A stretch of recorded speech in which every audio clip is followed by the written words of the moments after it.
بسم الله الرحمن الرحيم الذين إذا أصابتهم مصيبة قالوا إنا لله وإنا إليه راجعون.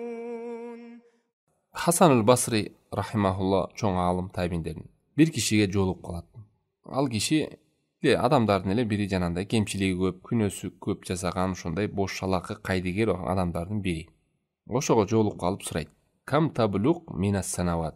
Мындай чыкканда жашың канчада деп сурайт. Ким сурап атат? Хасан el-Basri алым жанагы кишиден сурап атат. Ал айтып атат 60-тамын дейт. Анан Хасан el-Basri айтты: "Авама алимта аннака фи тарикин ва кад аушакта ан таблуга нихаята."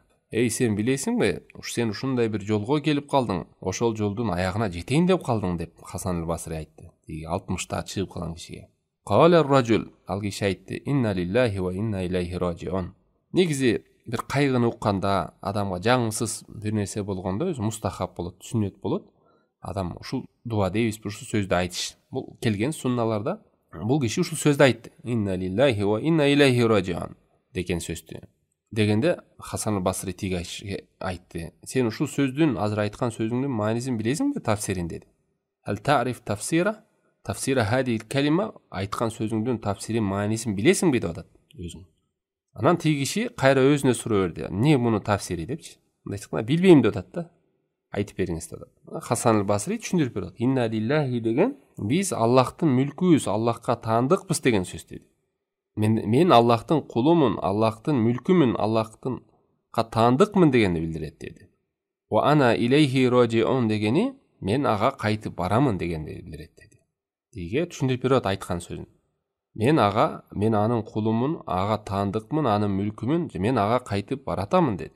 "Фа иза алимта аннака лиллахи абдун ва аннака илейхи раджиун фа'лам аннаху саилук." Эми сен ушул нерсени билгенден кийин, сен Кудайдын кулу экенсиң, Кудайдын мүлкү экенсиң, Кудайга таандык экенсиң, Кудай Аллах Тааламга кайтып баратат экенсиң.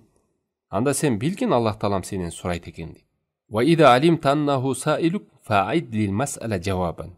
Кудай Таалам, Аллах Таала сени сураарын билгенден кийин, сен ал суроого жооп даярдашың керек деди Хасан el-Basri. Бул сөздү уккандан кийин кишинин жүрөгү ойгонду.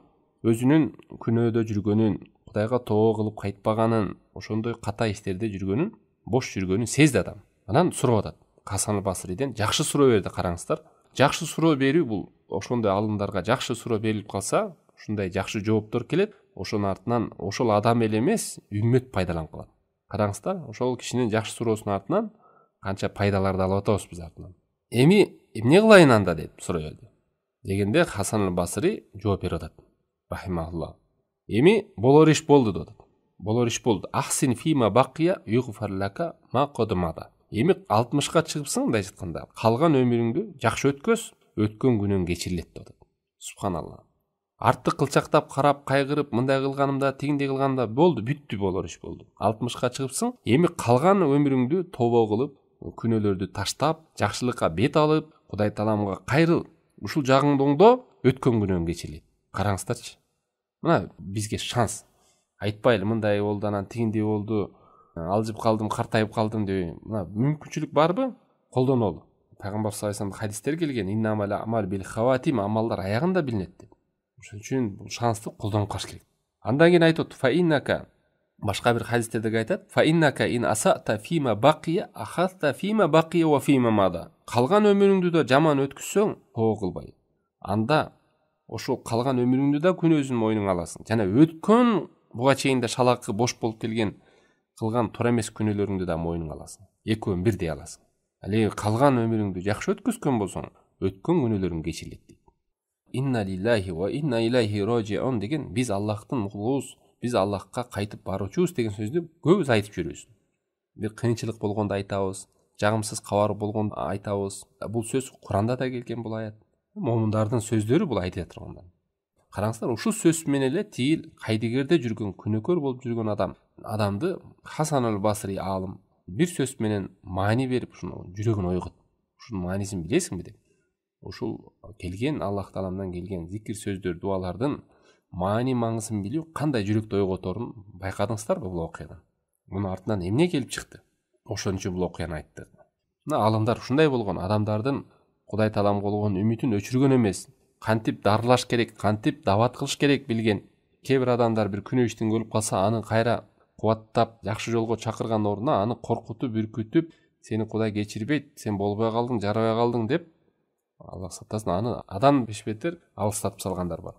Ошол үлгүлөрдү карайлы, алымдар кантип күнөөкөр адамдарды, күнөөнүн үстүндө жүргөн адамдарды чырайлуу жолдор менен чакырган.